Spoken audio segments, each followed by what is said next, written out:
to escape. And the Nazis said that other 9 ought to have stopped them. The 9 ought to have given them away to the Nazis, and they didn't. So for punishment, they were to hang with the 3.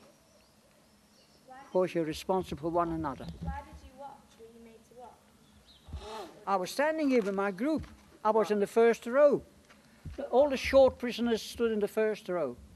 And the bigger ones behind. And still bigger ones are third. So the SS could count 5, 10, 15, 20. What was the idea of them showing it to you? What was the idea of them making you watch the execution? Well, it happened like that. Why not? But at the side of the gallows were 2 machine guns and SS. And if you wanted to start something, within a minute, hundreds of us would have been shot. So we couldn't do nothing. It wouldn't have helped in any case. So it was 1943. Another 2 years for the war to go on. So when Right? If you're starving hungry, and you can get a loaf of bread, 2 loaves of bread extra for the dirty job you're doing, you do it. So where's the kitchen? Where was the kitchen? By where the gallows were here? Today is a big event for me because I only decided to come 1 day ago, and I managed to get the last seat on the plane, and it's been a very emotional experience. It hasn't all sunk in yet, but I think that museum, the second museum, seeing all those shoes and those the hair and so on, was just mind-boggling. That's what I'll remember. It's been a very emotional roller coaster of a day. There's been tremendous feelings, not just of the history, but of the importance of the event. And the important lesson that I feel has to be learnt from today is to make sure that we all go out, be better people in how we deal with other people, to make sure that this never happens again. What today has done for me has already been said by a previous speaker. I think the main thing that I want to say is that going through the museum and seeing the shoes of all the people really brought what Auschwitz and Birkenau is all about, and it's just been a tremendous experience. Well, today has been an overwhelming experience. For me, this is my first time in Poland, and I'm first generation. Both my parents are survivors. I've never been to a camp or anything like this before, so it's begun to put something into context. But it's just too big to take in at the moment, so I'll let the dust settle. But it's just a wonderful opportunity to make a start. And thank you very much for organising this. Today has been a truly moving experience, one which all our children should certainly experience. I think the one thing that today has taught me is the responsibility on the shoulder of each and every Jew to perpetuate our religion. It's as simple as that. I guess the thing I'll take away with me today is how important it is for us to vote and make sure that a fascist party never gets in power again. For me, it was an incredibly humbling experience. I'm not Jewish, but I did A-level history, so I know the facts of it, and to see it first person was a very different experience from the one I've been expecting. What do you think about people who deny this happened? I don't really see how anybody can deny the existence of the Holocaust.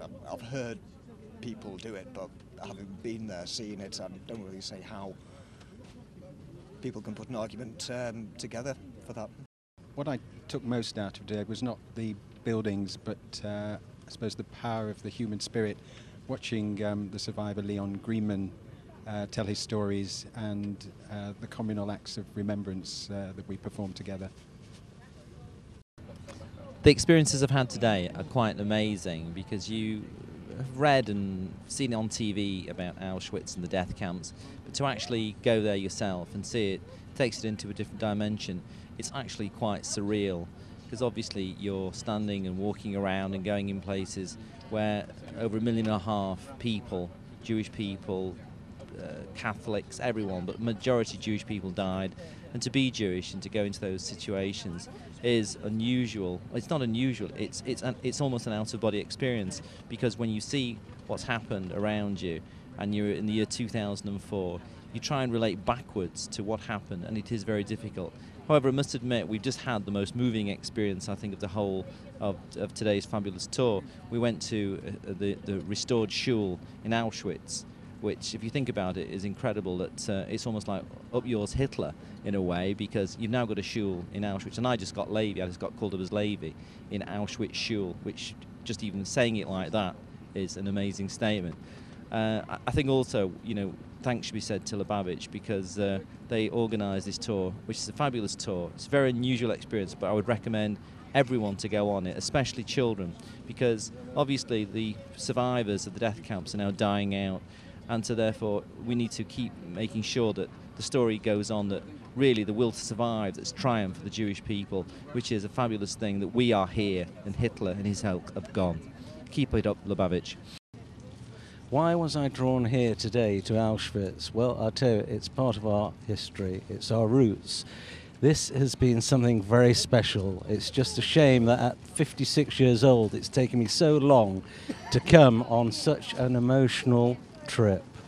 The whole experience of the camp and the ambiance of everything that you saw, from the desperately sad gas chambers, the camp of where they lived and how they unloaded them at the end of the long railway line. The whole thing was just really unbelievable, that people suffered so few years ago. And we're here today to continue talking about such tragedy that took place to our own communities. And remember, it's our roots. It's important that you should come and see and live it for yourself. Thank you. Well, I found the day quite disturbing and harrowing, but I'm sure you've heard many comments from my colleagues on the bus here. Maybe one or two different things would be to see a 92-year-old man with such vigour and such enthusiasm, such strength of personality was incredible. We had difficulty keeping up with him, and he's done it 13 times. And I suppose if we look for something positive out of all this, that guy's been spared so that he can spend time with us and tell us all about his experience.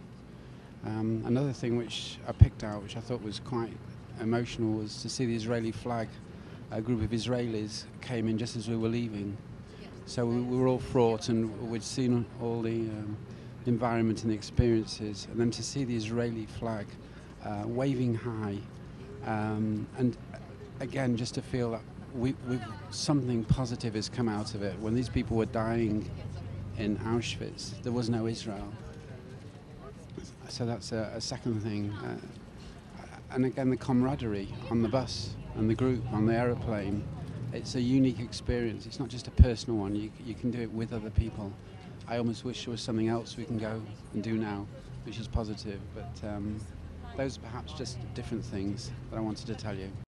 I found today very intensely harrowing and moving as an experience. I'm a daughter of a Holocaust survivor. My father was born in Poland in a small village called Janoszyce, just outside Krakow. And in 1942, just before the new year, his family were rounded up and deported to Auschwitz. My father survived the selection process and was actually taken to one of the slave labour camps outside Auschwitz, to a slave labour camp, but unfortunately his parents, brothers and sisters and the rest of his family didn't survive the selection. So this is actually my first time I've been to Auschwitz. I put it off for many years, but my father passed away last year, and for me it was sort of something I felt I had to do. What did I think of it? I think it was definitely very, well, it's emotional and life-changing at the same time.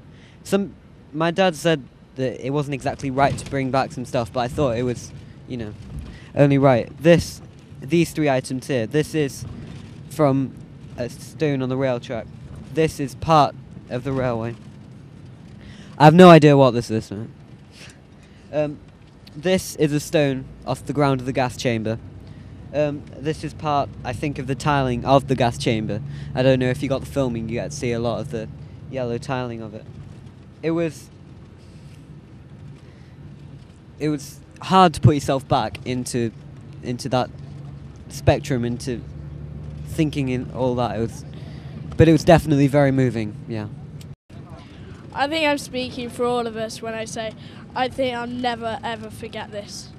Today made me think a lot because I never actually realised how big everything was, how many shoes, how many clothes, how much hair was cut off, and also the prayers in the synagogue made me feel happy that we've all made it through and we've all come together.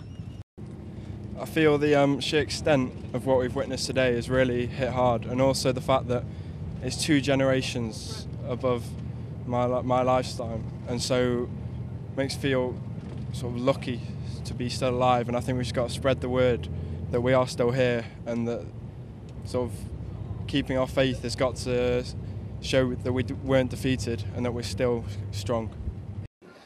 I'd say that today my trip to Auschwitz has given me finally some perception of the sheer numbers of people which had to suffer through the camps, which has probably given me an even stronger sense for Jewish identity, as I've realised how much the people of which I'm a part have been penalised over the years just for having a certain faith.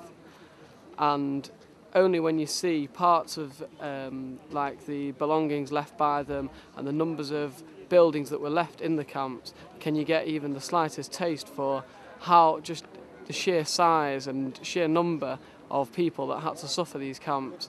As through diagrams and books you never get a true perception of this, and I would say that only through this experience have I been able to gain a true understanding to some extent of what happened. The most striking thing today for me has been the question of scale in the Holocaust. You hear figures bandied about of the millions of people that are killed, and it almost becomes routine, but when you actually go there and visit it and you see the huge number of huts, and then you think that my school in its entirety could fit into one hut and still be quite comfortably off, and then when you see hair and shoes of people and you think that's only the tiniest fraction of the people's belongings, it gives you a true idea, or the possibility of an idea, of how many people really suffered over such a long period of time. We're in the Jewish quarter in Poland, and we're in Krakow, I think it is, yeah. And today's been really overwhelming, I'd say, because I've been crying my eyes out so much, and I'm not even Jewish, so to imagine what it's like for a Jewish person to go back to Auschwitz, and Leon was so brave to go back 13 times, seeing as 60 members of his family perished there and stuff. And it's been really, I suppose, interesting, educational kind of wise and stuff for me, because I've never really had any contact with Jewish culture and stuff before. Today has been very surreal. I didn't know what to expect, but it's been very emotional, and I think it's a worthwhile experience, and I'm very glad I came. Today has been a very emotional experience for me, especially in Auschwitz concentration camp, due to my grandpa, who is a survivor of the Holocaust, giving me a note and a candle to light in memory of his 3 sisters and his mother and father and one of his brother-in-laws. It was quite a daunting experience as well, and I feel that I now understand a little bit about maybe what my grandpa went through and what his family went through, but I can't begin to understand the trauma that they all went through at that time. I think when I go home, I'll be able to pass on my memories of today and hopefully teach people about what I've learned.